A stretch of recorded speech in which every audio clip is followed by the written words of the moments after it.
Hi. Sorry medyo na busy kaya ngayon lang mag-upload uli. Ngayon lang mag-record uli ng video. Okay, so mayroon nag-comment sa YouTube channel na i-discuss ko daw yung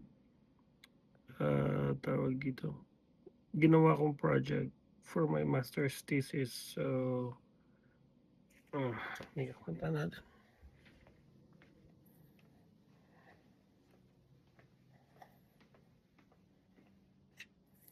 So, ito siya. Okay, discuss natin. Yun. So may nag-comment dun sa YouTube video na discuss ko daw itong ginawa kong project. So, ganito ang gagawin natin. So, ang goal or objective ay to develop a low-cost power camera-based monitoring system that uses a machine learning model that detects and classifies. So, magkaiba yung detect at classification na detection and classification are two different things. Insects using live feed camera and achieve confidence level of at least 70 when detecting two or more insects on a single frame. Parang ganito, at least 70 two different insects on a single frame. Live feed to galing camera. Screenshot lang yan ng live feed. Okay, so discuss natin. So hindi ko na mahanap yung camera na ginamit ko. So, ito yung microscope stand na gamit doon. Yung microscope stand. Tapos yung Jetson Nano. Okay.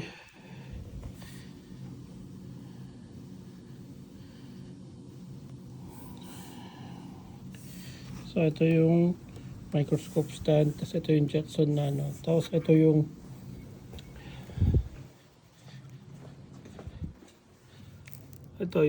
yun.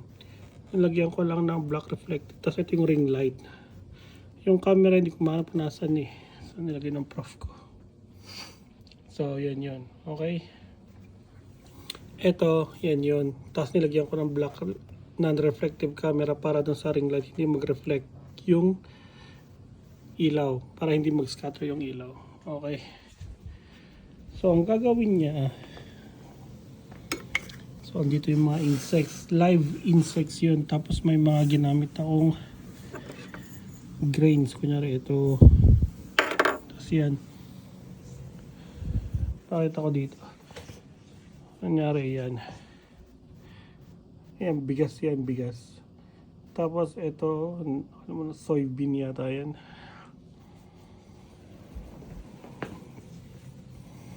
So, andito yung camera na nakadikit dito sa Jetson Nano.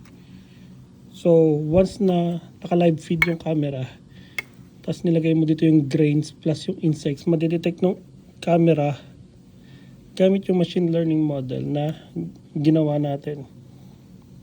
In-implement natin. Hindi pala ginawa. In-implement natin. Dito, na nakatutok dito yung camera. So, pag nilagay mo dyan, maka-classify at madidetect niya na may insect doon at maka-classify niya kung anong klaseng insect yun. So, yun siya. Ganun lang yung so, kunyari ito, data acquisition. Tapos nag-annotate tayo dito. Kung gusto nyo i-discuss yan ng mas detailed, so, comment lang kayo or message nyo ako. Tapos, ang ginamit kong model ay SSD, Single Shot Detection Mobile Net. Tapos, may model conversion dyan from PyTorch, gumamit ako ng PyTorch, tapos ONNX, tapos nag-Tensor RT ako kasi yun yung mas okay gamitin sa NVIDIA Jetson Nano Tensor RT. Sila yung nag-develop nitong Tensor RT. Tapos model validation yan. Iba-ibang background ng insect, ng grains. Canola yata to. Tapos ito, bigas, tas ito soybean yata, hindi ko na maalala. So madedetect niya and maka-classify niya kung anong klaseng insect yun. Kasi yun yung objective natin. Detects and classify insect using live feed cam. When detecting 2 or more insect on a single frame, 2 or more yan, so 2. So magkaiba. Yan. Isa cigarette beetle, tapos isa warehouse beetle.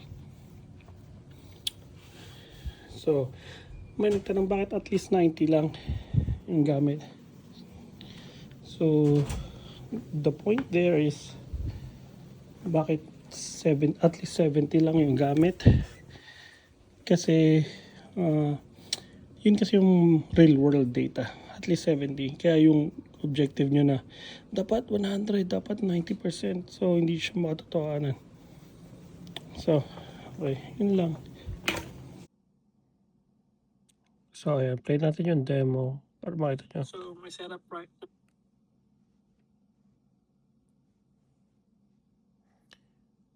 So ayan, pinapakita ko yung setup dito. Yan ay ito. Yan yun. Tapos ang dami na connect dyan, camera. Tapos yan. Tapos ito yung LED. Pinost ko para makita nyo. LED light source natin yan. Tapos ito yung camera. So ayan yung mga insects. Okay. So yan. Inaran ko yung command na ginawa ko. Kasi habang binabasa ng Jetson na ano yan. Yan. Papakita niya dyan yung maglalabas siya ng 2 frames. Para dun sa input ng camera, ilalagay niya niya yung output. Yun. Tingnan nyo 75. Initial presentation to. So nabago natin yan. Yung 70%. Although, pasok pa rin naman. At least 70 naman tayo. So, pasok pa rin naman siya. So yan, pinapakita niya na na-detect niya at naka-classify niya ng 2.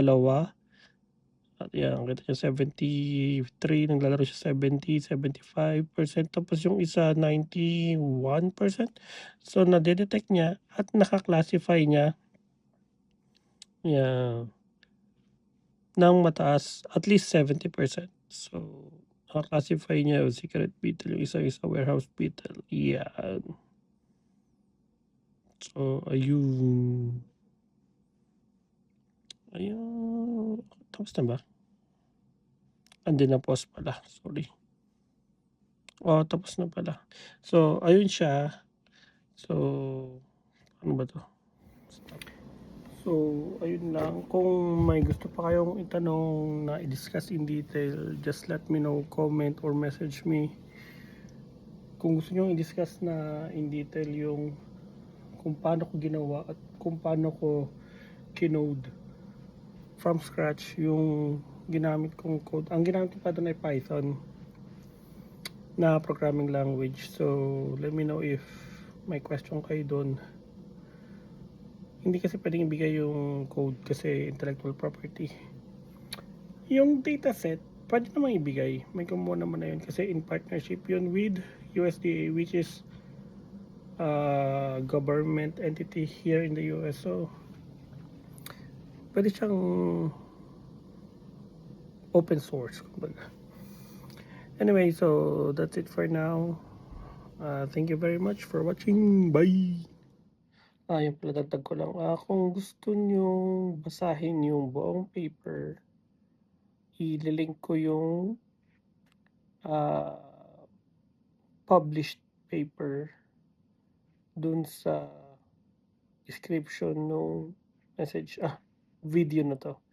So, ililink ko yung published paper doon para makita nyo yung mga bits and pieces na mga medyo detailed na pag more on the research side kayo, mas maiintindihan nyo, mas ma-appreciate nyo yung paper. And then, kung gusto nyo i-replicate, pwede naman na replicable naman siya. Replicatable naman siya. So, ayun nga. Message nyo na lang ako if you want to have the data set, if you want to recreate the data set, the project, and then para pwede nyo ring i-cite yung paper ko. Okay, so ayun lang. Pakita ko pala yung hindi wala na. Yun lang. Bye.